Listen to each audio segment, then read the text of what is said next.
In this short video, we're going to look at the middle period of the late Republic that you're studying, a period I've called the Big Three.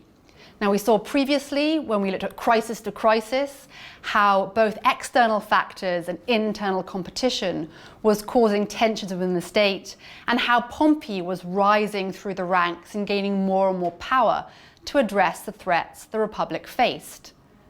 Now, in 60 BC, he joined forces, albeit informally, with Caesar and Crassus, forming what scholarship has often called a triumvirate, although we must stress that this is an informal alliance, unlike the later triumvirate of Mark Antony, Lepidus and Octavian that was established in 43 BC in order to restore the state. The Big Three dominated the political scene in the 50s, with Caesar becoming consul in 59 and taking up his command in Gaul the following year. Pompey and Crassus were consuls in 55, gaining more imperium and commands to oversee the grain supply in the case of Pompey and to take up the command against the Parthians in the case of Crassus. This campaign unfortunately did not end well for Crassus. His army suffered massive defeats at the hands of the Parthians, and he himself, along with his son, was killed. The Big Three were down to two. However, now that there were two remaining men, pressures mounted.